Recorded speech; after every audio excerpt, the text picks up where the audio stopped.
Good morning students. Once again I welcome you all on online classes of Jamna Christian Junior High School. Student, we have finished our chapter number 8 at page number 78. Now I will continue the chapter from early life. Early life of Shesha. Shesha was the son, I will write here, early life of Shesha. Early life of Shesha was the son of Hasan Khan and Jagirdar of Sasaram in Bihar. Shesha was the son of Hasan Khan and Hasan Khan was the Jagirdar of Sasaram in Bihar.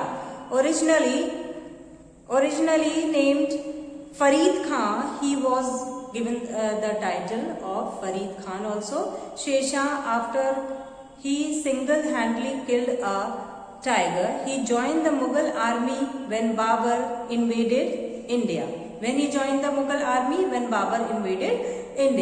And learned the techniques of Mughal warfare. Taking advantage of the political instability following Babur's death, Shesha established the authority in Bihar and Bengal.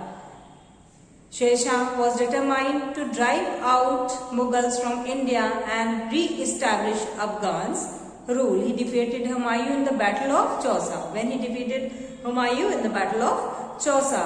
And the Battle of Kannauj and occupied the throne of Delhi in 1540. When he occupied the throne of Delhi in 1540. Between 1540 and 1545 CE, Shesha conquered Malwa. When Shesha conquered Malwa in 1540 to 1545, Rajputana, Multan, Sindh and Punjab. During the siege of Kalinjar in 1545 CE, he died in an accidental explosion of gunpowder, bringing to an end a brief and brilliant 5 years reign. Within 10 years of Shesha's death, Humayun returned to India and recaptured Delhi and Agra. When Humayun returned to India, after Shesha's death, Humayun returned to India again and recaptured Delhi and Agra.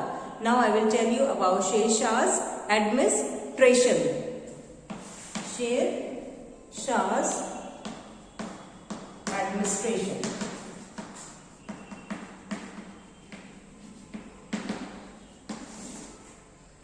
Shesha was a brilliant organizer also, both in military and civil affairs.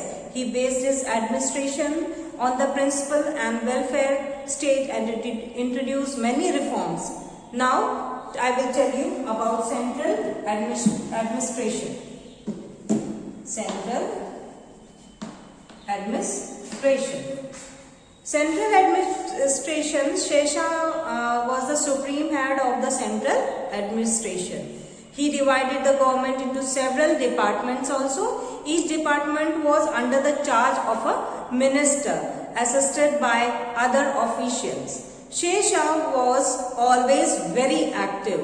He went on regular tours of inspection and set up an efficient spa system. Now I will tell you about provincial administration.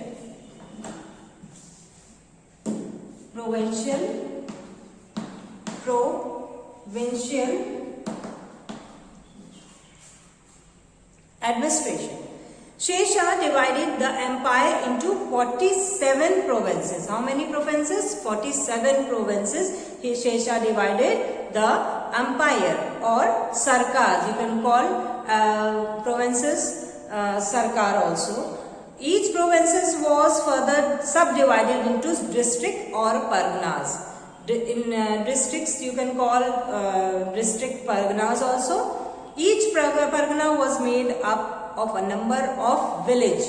Each sarkar was placed under an Afghan chief. In every pargana there was several official home work, whose work was supervised by the Shikdaran and the Munsifan The Shivdar was responsible for law and order. The Shivdar was responsible for law and order and general administration. And the Munsif looked after the collection of revenue and civil cases. To prevent his official from becoming powerful or corrupt, Sher Shah introduced the practice of transferring them periodically. He looked into every detail of the administration. The village was looked after by the panchayats imposed of village elders. Sher Shah kept in touch with the villagers also through village officials such as Patwari and Mukaddam. Now, the military organization. I will tell you about military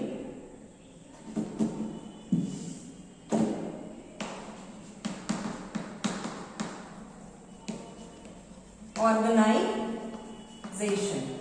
Military organization.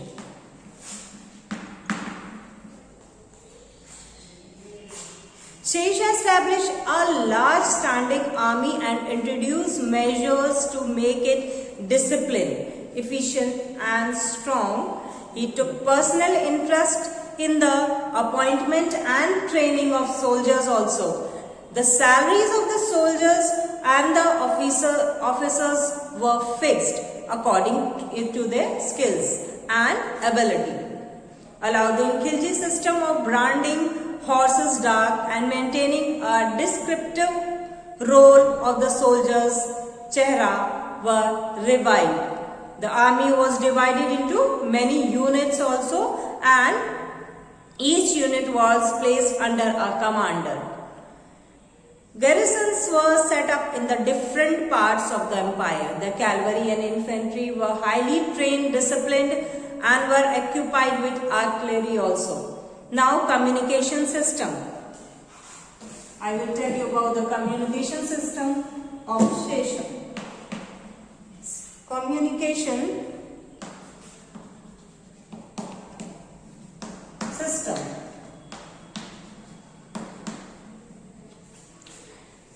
Sher Shah built an excellent network of maid facilities, the quick movement of officials and troops throughout the empire to promote trade and commerce, to make traveling easier and much comfortable. The Grand Trunk Road was the longest and the most important of the 4 major made that he built.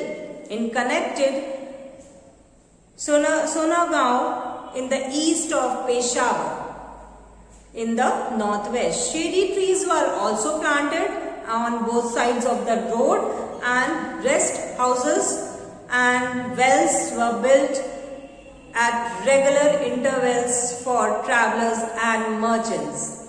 Thus, saris was also used as dak chowkis. 2 horsemen were kept ready to each post in carry royal mail to different parts of the country.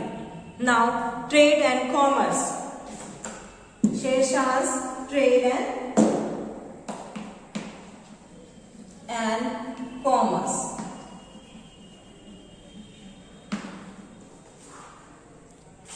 The constructions of roads and saris greatly helped the growth of trade and commerce. To give trade a further boost, all duties except 2 were abolished. The first duty were levied when the goods were brought into the country, and second were levied when the goods were sold. Sher Shah instructed his officials to treat merchants well and look after their interest also. The zamindar and the village headman were made responsible for the safety of the lives and property of traders in their respective region. New weight and measures were introduced, and coins of gold, silver and copper of uniform standard were introduced. The silver coins issued by Shesha called Rupya was so well made that it remained a standard coin for centuries after his death. Shesha was staunch believer in justice also. Everyone was treated equally there. The criminal's law and harsh and punishment were served. This was done to deter people from committing crimes. The village headman and the local chieftain were made responsible for any crime that took place in their area. They were severely punished if they failed to track down a robber or a murderer. The method Shesha used were harsh and ruthless but effective also. Revenue system.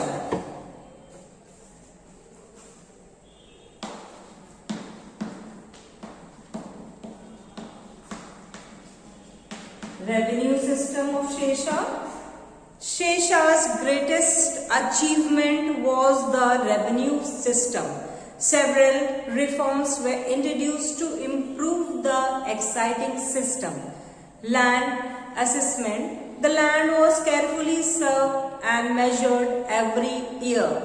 The average produced was calculated on the basis of its fertility. 1/3 of this was to be paid as tax in cash or kind. The land was divided into 3 types: good, bad and middling on the basis of fertility. Shesha insisted on lenient assessment but strict collection of taxes.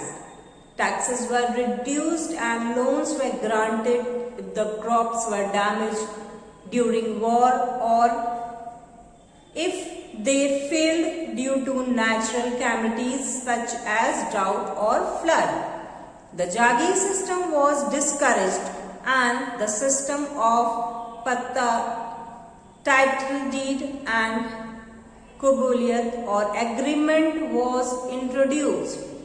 Thus the mutual rights and duties of the peasants and the government were clearly defined. The condition of the peasants was improved, cultivation increased and the royal treasury was assured of a steady and regular flow of funds. Now Shesha has reigned for only 5 years, but in the brief period he had made his mark as one of the most successful rulers of India. The claim to fame of this remarkable ruler lay in the high standards and governance that he had set as his visionary reforms that served as a blueprint for future and monarch. Now I will tell you some values and skills also. National unity is important for a country, peace and prosperity. In times of national crisis such as war or economic emergency, it helps when citizens of the country come together, put aside their differences and resolve the issue in the best interest of the country. Now students, you have to draw Shesha's administrative structure. It is on page number 79. You have to draw this diagram in your classwork copy. You have to leave one page for the annual course also, and after that you will write important words in your classwork copy. Thank you. Have a nice day.